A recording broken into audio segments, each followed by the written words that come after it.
والصلاة والسلام على سيد الأنبياء وخاتم النبيين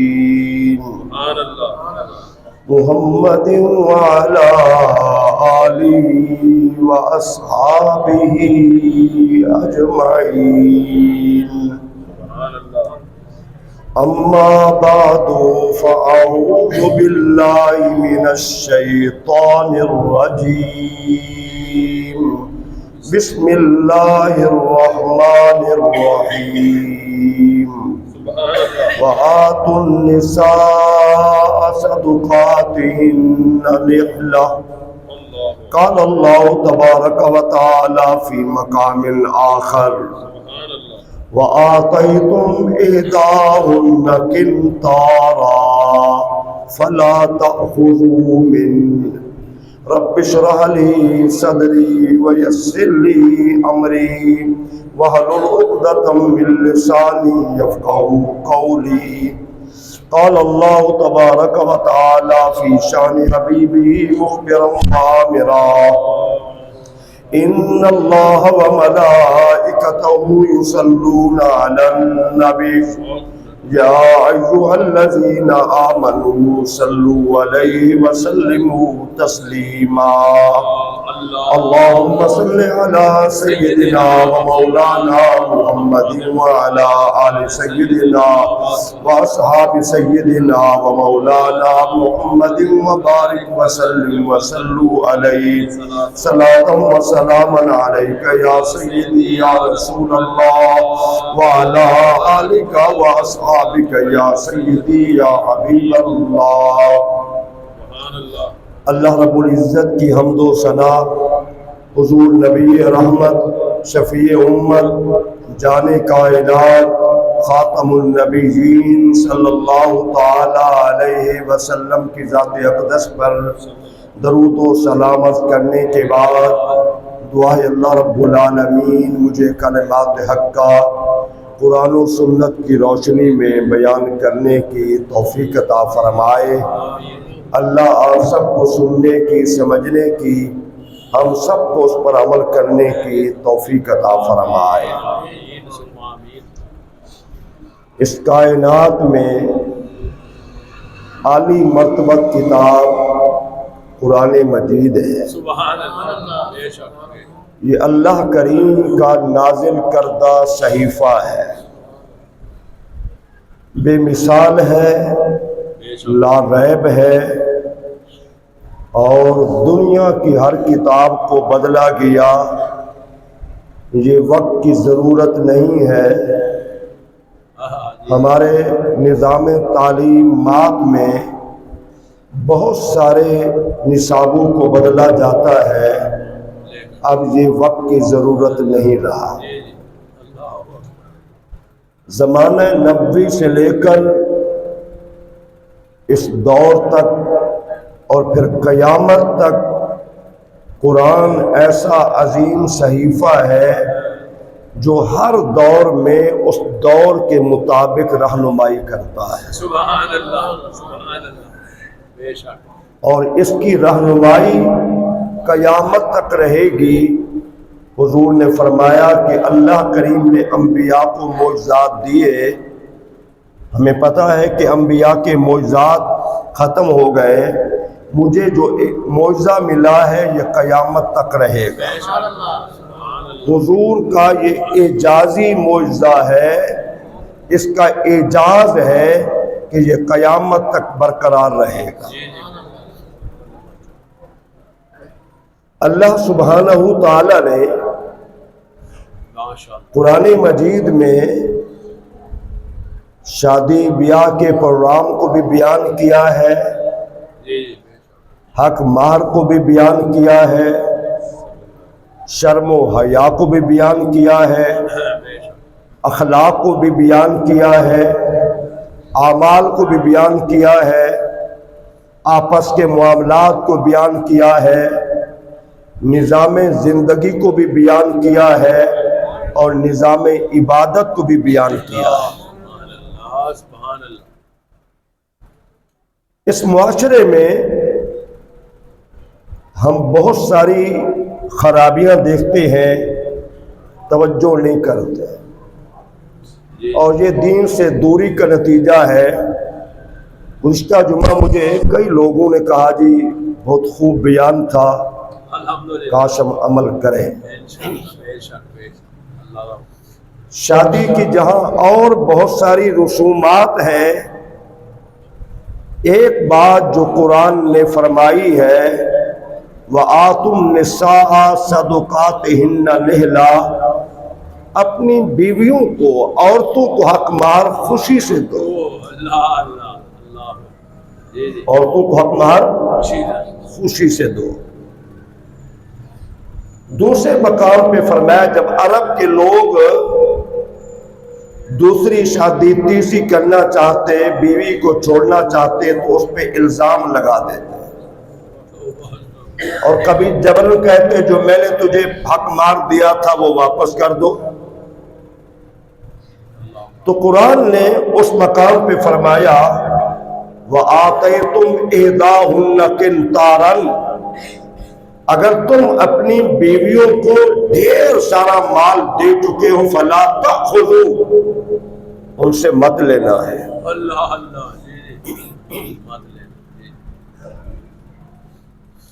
پہلے فرمایا کہ حق مہر بیویوں کو خوشی سے دو، اور دوسرے مقام پہ فرمایا کہ اگر تم ڈھیروں مال بھی دے چکے ہو تو مت لو۔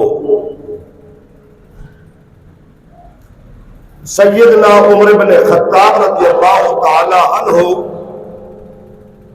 ارشاد فرمانے لگے کہ کسی نے اگر حق مال زیادہ دیا تو میں زیادہ مال جو ہوگا وہ لے کر بیت المال میں جمع کرا دوں گا۔ ایک بوڑھی خاتون کو علم ہوا تو وہ مسجد نبوی میں تشریف لائی۔ عرض کی امیر المومنین آپ حق مہر کے متعلق بیان کر رہے ہیں کہ کوئی اگر حق مہر زیادہ دے گا تو اضافی رقم لے کر میں بیت المال میں جمع کرا دوں گا۔ فرمایا ہاں میں نے یہی بات کی ہے۔ تو اس عورت نے کہا امیر المومنین جب اللہ فرما رہا ہے وَآتُوا النِّسَاءَ صَدُقَاتِهِنَّ نِحْلًا، عورتوں کو حق مہر خوشی سے دو، تو آپ کو کس نے حق دیا ہے؟ میں مطالعے میں تفاسیر میں پڑھ رہا تھا، حضرت عمر بن خطاب نے فرمایا کہ ایک مرد غلطی پہ تھا، ایک عورت حق پہ تھی۔ آج کوئی بندہ غلطی ماننے کے لیے تیار نہیں ہے، کوئی بندہ اپنی غلطی ماننے کے لیے تیار نہیں ہے۔ بیوی ہو، بیٹا ہو، بیٹی ہو، بھائی ہو، دوست ہو، کوئی بندہ غلطی ماننے کے لیے تیار نہیں ہے۔ میں تبیان قرآن پڑھ رہا تھا جو 12 جلدوں میں ہے، تو انہوں نے واضح طور پہ لکھا، فرمایا ایک مرد غلطی پہ تھا اور ایک عورت صحیح حق پہ۔ تو آج اس معاشرے میں ذرا ہم غور کریں، حضور اکرم صلی اللہ علیہ وسلم نے جو اپنی ازواج مطہرات کو حق مہر دیا اور حضور کی بیٹیوں نے حق مہر لیا، آج بڑی رقم بنتی ہے، اور 40 برس سے اوپر کا عرصہ ہو گیا ہے چلو نکاح پڑھاتے ہوئے شعبے میں 3 4 مووی لوگ لاتے ہیں، ان کی بیویاں، ان کی بہنیں، بیٹیاں، ہم سب کی بیٹیاں ہیں، ان کے انتہائی بیہودہ تصویریں بنا کے جاتے ہیں۔ ان 4-5 کو میں نے 4-5 دیکھے، ان کو وہ خوشی سے دے رہے ہیں، جو ان کی غیرت کا جنازہ نکال رہے ہیں ان کو خوشی سے دے رہے ہیں۔ 15 20 30 ایک لے رہا ہے، نہیں لے رہا، ٹھیک ہے نا، زیادہ بھی لیتے ہیں۔ ڈھول باجے والوں کو خوشی سے دیے جا رہے ہیں 99% میں آپ کا 99%. حق مار کی جب بات آتی ہے اللہ نے وہ فرمایا ہے کہ عورتوں کو حق مار خوشی سے دو. کئی جگہ تکرار ہوا اور کھلے الفاظ میں کہا گیا آپ کو کیا پتا بھی ہم نے دین پڑھا زندگی گزار دی چٹائیوں پہ دین پڑھا وقت گزارا اتنا عمر ہو گئی ہمیں پتہ نہیں ہے وہ ہمارے سامنے جو سارے کام غیر شرعی اور اب ہمیں کہہ رہا ہے جی جو شریعت مار ہو جو شریعت مار ہو ذرا آپ غور فرمائیں بھی دن طے کرنے سے لے کر شادی تک ایک کام بھی شرعی نہیں ہے لیکن حق مار کی باری جب آئی تو جی حق مار جو شرعی ہو آپ ذرا خود فیصلہ کریں اللہ نے وہ فرمایا ہے کہ خواتین کو حق مہر خوشی سے دو اور ہم نے سمجھ رکھا ہے تھوڑے سے پیسے دے دینا سن لیں حیثیت کے مطابق اپنی بیوی کو آپ 1,00,000 دے رہے ہیں تو شرعی ہے غیر شرعی نہیں ہے آپ اپنی حیثیت کے مطابق 1 کروڑ بھی دے رہے ہیں تو حق مہر شرعی ہے آپ کوٹھی گاڑی بنگلہ دے رہے ہیں حق مہر میں آپ کی حیثیت ہے تو یہ شرعی ہے غیر شرعی کوئی نہیں ہے بے شک سبحان اللہ ٹھیک ہے نا یہ حق ہے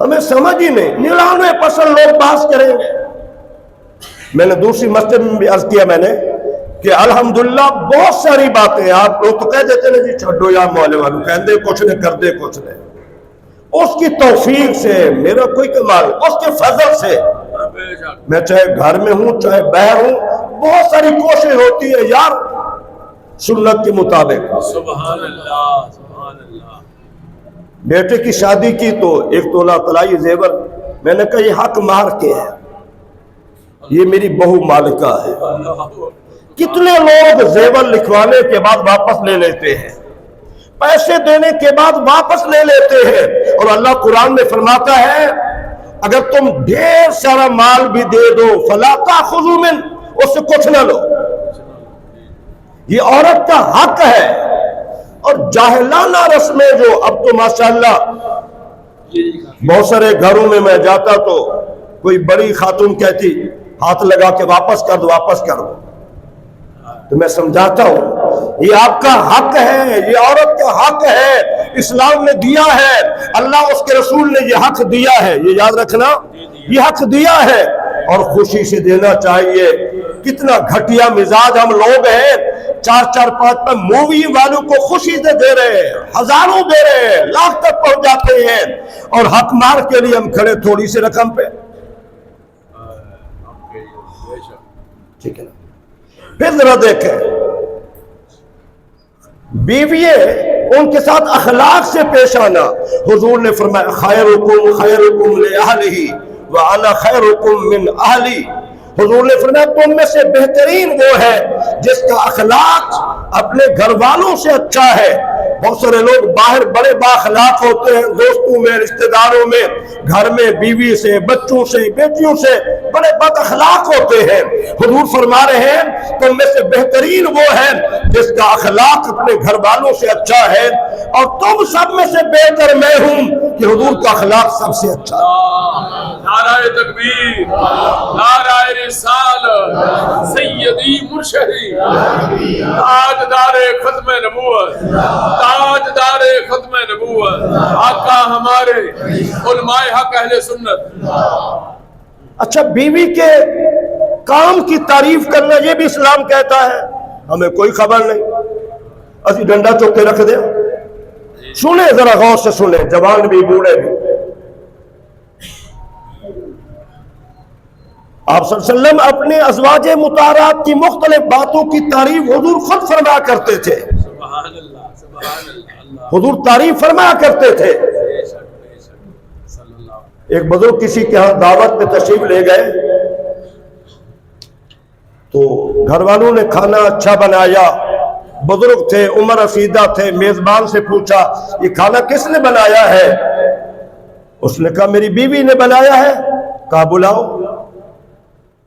بیٹی کھانا تم نے بنایا؟ جی میں نے کھانا، بہت اچھا کھانا بنایا، غور سے اللہ، بہت اچھا کھانا بنایا۔ خاتون رونے لگ گئے۔ جب رونا بند کیا تو بزرگوں نے فرمایا میں نے بیٹی کہا تو نے کھانا اچھا بنایا؟ کہا 30 سال سے اوپر کا عرصہ گزر گیا ہے، میرے میاں نے کبھی نہیں کہا تو نے کھانا اچھا بنایا۔ اللہ کیا بات۔ بھئی ہم سفر کرتے ہیں، آپ دیکھتے ہیں بہت دفعہ ہم ہوٹل پہ کھانا کھاتے ہیں، اسے ٹپ دے کے آتے ہیں۔ ایک وقت ہمیں کھانا کھلاتا ہے، ہم ٹپ دے کے آتے ہیں۔